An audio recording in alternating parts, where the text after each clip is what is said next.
Kita ini orang pribumi. Nah ini, pemerintah itu yang megang campuk pemerintahan itu ya manusia. Karena manusia sudah terjangkit virus agama. Ayo sadar makanya. Itu salah. Pemerintahnya yang salah.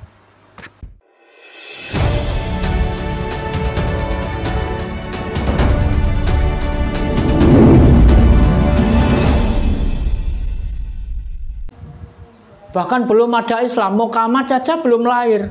Orang Jawa sudah mengerti, sudah punya tata cara bertuhan. Beliau ngatur tuan rumah, apa tuan rumah ngatur beliau pendatang. Kalau beliau itu orang waras, orang yang pikirnya bersih, tidak mau orang ngatur orang lain, dirinya sendiri. Islam baik untuk Islam. Islam yang asalnya untuk orang Arab, bukan untuk orang Indonesia. Makanya Indonesia tidak melarang agama. Tapi agama jangan ngatur orang Indonesia. Nah, ini nek istilah Jawa diarani ledok iline banyu. Sing salah sopo? Ya sing salah wong tua biyen, terutama pemerintah. Satu salahnya, agama biar agama, jangan dinegerikan. Agama dinegerikan itu sudah salah. Indonesia tidak melarang loh, semua agama nggak ada yang dilarang. Yang swasta atau yayasan biar yayasan, tapi jangan dinegerikan. Sejak mulai agama dinegerikan, diberi kepercayaan, diberi fasilitas, didanai, salah itu sudah. Agama dinegerikan itu sudah salah. Lebih salah ajaran agama dimasukkan ajaran sekolah negeri. Lebih parah lagi. Sadar apa enggak sadar? Berarti ranah dasar negara keadilan sosial bagi seluruh Indonesia belum ada, belum mencapai, belum apa-apa. Yang dinamakan adil bagaimana? Wong orang luar kok disuruh ngatur negara. Ya yang dipakai pedoman ya miliknya. Bukan made in Indonesia. Islam itu made in Arab. Katolik, Kristen itu made in Yahudi. Buddha, Tibet, Hindu, India.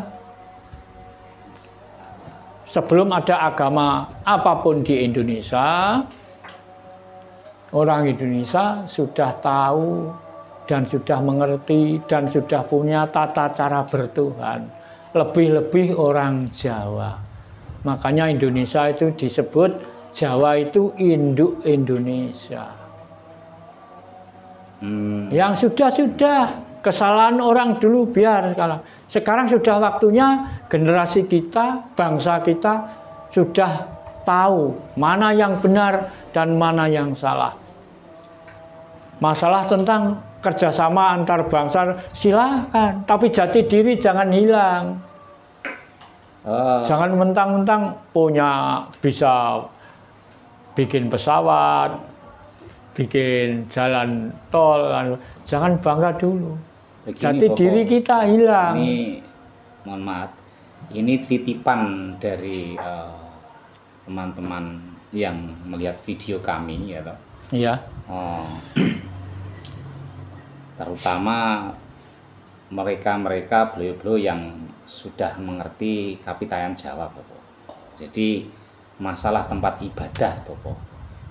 Jadi mungkin pemerintahan kita ini mungkin tidak berpikir ke situ, ya toh. Belum nyampe ke situ. Nah, jadi ini belum nyampe ke situ. Orang-orang kapitayan Jawa kalau mau membuat tempat ibadah itu izinnya harus lengkap, Bapak. Tapi orang-orang agama yang kita tahu kan lingkungan kita agama Islam itu bebas. Bebas. Tidak nah, ada kalau gitu, izin, tidak ada dipungut biaya seperti nggak ada apa-apa. Nggak ada apa-apa. Tapi kenapa ketika orang-orang kapitayan Jawa ajaran yang kalau mau betul-betul belajar itu ajaran yang adiluhung, ya toh, yang bisa merasakan di mana toh sebenarnya keberadaan Tuhan, ya toh, itu dipersulit. Ada izin A, B, C, dan C. Ya toh. Sekarang nah, ini ya sudah tahu. Mohon ya. untuk pencerahannya. Ya, gini. Sekarang kalau mau bikin tempat ibadah atau rumah ibadah, orang penghayat, orang kepercayaan dipersulit. Yang mempersulit siapa? Pemerintah. Berarti pemerintahlah yang bodoh. Kenapa pemerintah nggak mandang kita? Kita ini orang pribumi. Nah ini.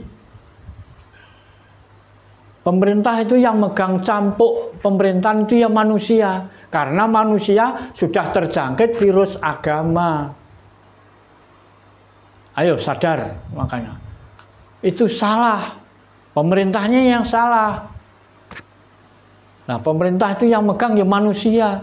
Salah itu nggak pandang bulu. Siapa saja, kapan saja, di mana saja. Salah ya tetap salah.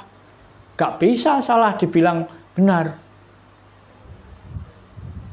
Nah makanya ini semoga aja orang aparat pemerintah, aparat negara tahu ini pembicaraan ini. Biar bisa merespon. Loh, kita ini bangsa Indonesia, bukan bangsa lain. Kok gini kok mau mencapai adil makmur, adilnya dari mana? Lah ini saya dengar ini tahun 2025 nih harus mencapai Indonesia Emas.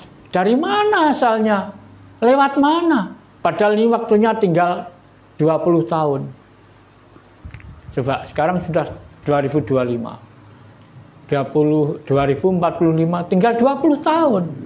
Kalau bangsa kita ini masih bodoh segini. Mau bagaimana? Tidak hanya masyarakatnya, pemerintahnya juga. Tapi ini kelihatannya sudah ada respon kelihatannya. Supaya semoga aja ini berlanjut pemerintah kita ini. Maksudnya begini Bopo, dari teman-teman yang sudah belajar kapitayan Jawa itu berharap pemerintah itu memperhatikan, walaupun kan sudah ada wadahnya yaitu MLKI, tapi kenyataannya kan untuk tempat-tempat ibadah mereka yang beragama belum bisa, itu menjamur tanpa izin. Seperti musola-musola itu satu banyak. RT, satu RW sudah ada berapa. Tapi tiap RT ada musola. Tapi ketika orang-orang kapitayan Jawa mau membuat tempat ibadah, tempat sanggar, satu desa satu aja itu dipersulit harus izin. Nah izin siapa? Biaya. Nah, izin kan tetap izin ke pemerintah. Nah, ini mohon untuk pemangku kebijakan di sana pokoknya dengan luruskan. Ini gini. Kembali lagi negara ini kekuasaan pemerintah. Kembali tinggal pemerintahnya. Orang kecil masyarakat metenteng. Walaupun benar sundul langit. Kalau pemerintah tidak mengizinkan nggak bisa. Nah, tinggal sekarang pemerintah. Negara ini mau dibikin apa? Orang pribumi pakai tempat ibadah. Orang bertuhan disuruh izin nih loh. Kalau nggak bertuhan katanya orang kafir. Coba. Karena apa? Manusia yang pegang cambuk pemerintahan ini sekarang sudah terjangkit virus agama. Bukan virus Pancasila. Yang tertanam di benak hatinya bukan jiwa Pancasila. Hilang Pancasilanya. Padahal gembar-gembar ngomong Pancasila.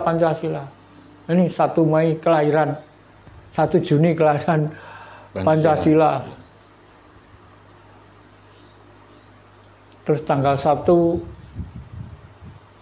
Oktober atau kesaktian Pancasila. Gimana? Buktinya mana? Untuk mengusir penjajah nggak bisa kok, hanya omong tok. Buktinya mana?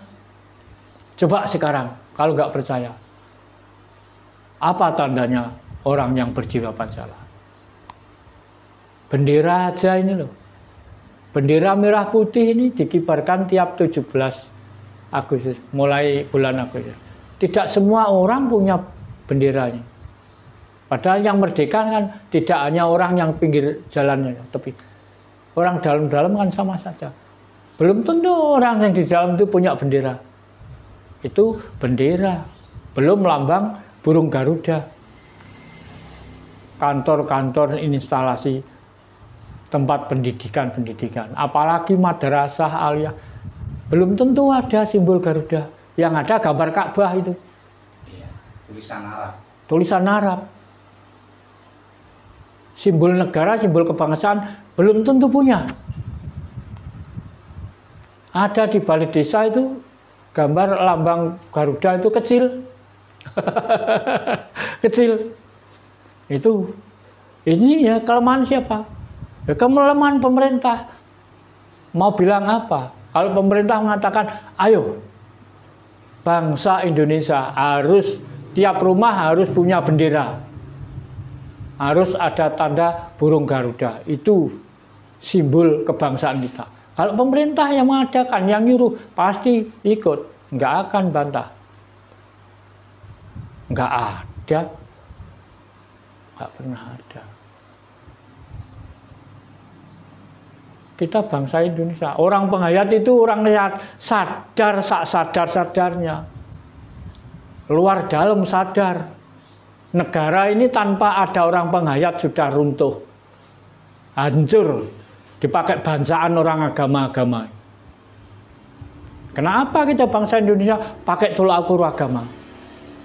Benar atau salah? Salah tuh. Orang agama itu pendatang pakai tolak ukur. Kita punya rumah. Salah. Coba presiden kita dilantik diunggul-ungguli kitab Quran, kitabnya orang Arab. Itu sudah pelecehan. Penghinaan itu. Bapak kita, bapak wong sak negara, rajanya orang sak Indonesia. Belum lagi Anda kepala daerah, lurah saja, kepala desa, dilantik diunggul kitab. Apa ini? Menunjukkan bahwa kita ini tidak ada harganya. Tidak punya harga diri. Ini.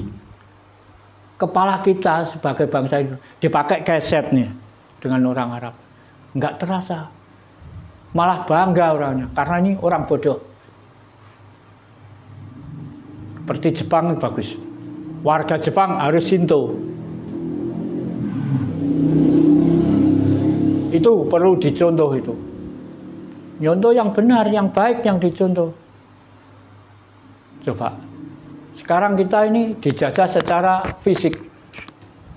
Setahun sekali berapa puluh triliun kekayaan Indonesia asok gelondong pengareng-areng setor di Arab. Itu saja antri setor. Dapat ganjaran apa? Yang pernah datang ke Arab, apa tiap bulan digaji dari sana? Ganjaran apa?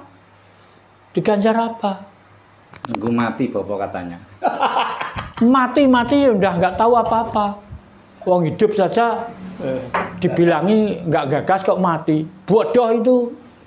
Mati ya mati. Tapi hidup tidak pernah mati.